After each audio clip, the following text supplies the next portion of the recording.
take a vaccine if it was released now? If the Trump administration approves a vaccine before or after the election, should Americans take it, and would you take it? If the public health professionals, if Dr. Fauci, if the doctors tell us that we should take it, I'll be the first in line to take it, absolutely. But if Donald Trump tells us that we should take it, I'm not taking it. Vice President Pence, there have been a lot of That's a heavy statement. In recent days, the president's diagnosis of COVID-19 has underscored the importance of the job that you hold and that you are seeking. That's our second topic tonight. It's the role of the vice president. One of you will make history on January 20th. You will be the vice president to the oldest president the United States has ever had. Donald Trump will be 74 years old on Inauguration Day. Joe Biden will be 78 years old. That already has raised concerns among some voters, concerns that have been sharpened by President Trump's hospitalization in recent days. Vice President Pence, have you had a conversation or reached an agreement with President Trump about safeguards or procedures when it comes to the issue of presidential disability? And if not, do you think you should? You have 2 minutes without interruption. Well, Susan, thank you, although I would like to go back. I think we need to move on. Well, thank you, but I would like to go back because the reality is that we're going to have a vaccine, Senator, in record time, in unheard of time, in less than a year. We have 5 companies in phase 3 clinical trials, and we're right now producing tens of millions of doses. So the fact that you continue to undermine public confidence in a vaccine, if a vaccine emerges during the Trump administration, I think is unconscionable. And Senator, I just ask you, stop playing politics with people's lives. The reality is that we will have a vaccine, we believe, before the end of this year. And it will have the capacity to save countless American lives. And your continuous undermining of confidence in a vaccine is it's just unacceptable. And let me also say, the reality is when you talk about failure in this administration, we actually do know what failure looks like in a pandemic. It was 2009. The swine flu arrived in the United States.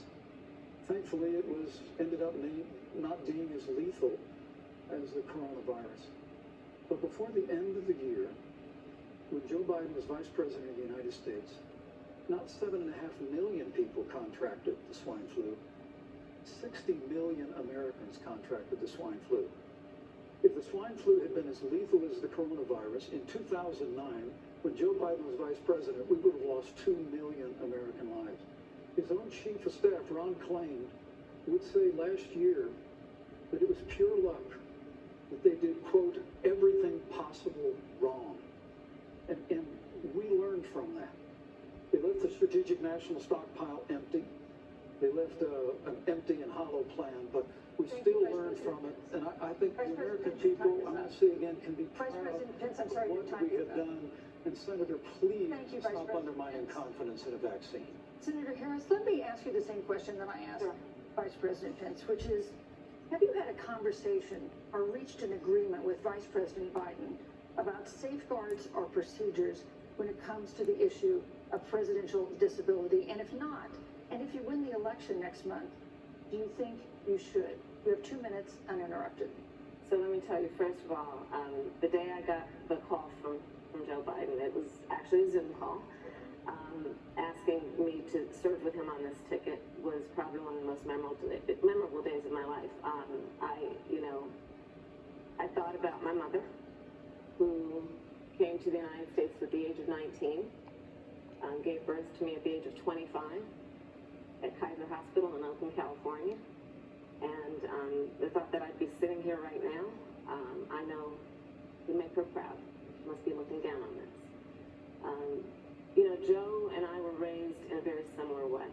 We were raised with values that are about hard work, about the value and the dignity of public service, and about the importance of fighting for the dignity of all people. And I think Joe asked me to serve with him because, I have a career that included being elected the first woman district attorney of San Francisco, where I created models of innovation for law enforcement in terms of reform of the criminal justice system. I was elected the first woman of color and black woman to be elected Attorney General of the state of California, where I ran the second largest Department of Justice in the United States, second only to the United States Department of Justice. And there I took on everything from transnational criminal organizations to the big banks that were taking advantage of homeowners to for-profit colleges that were taking advantage of veterans. And then, of course, now I serve in the United States Senate as only the second black woman ever elected to the United States Senate. I serve on the Senate Intelligence Committee, where I've been in regular receipt of classified information about threats to our nation and hotspots around the world. I've traveled the world. I've met with our soldiers in war zones. And I think Joe has asked me to serve with him because he knows that we share a purpose, which is about lifting up the American people.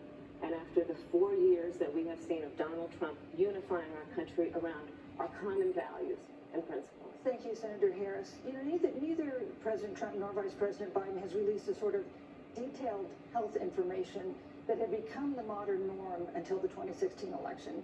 And in recent days, President Trump's doctors have given misleading answers or refused to answer basic questions about his health. And my question Anyway, to each of you, y'all judge. is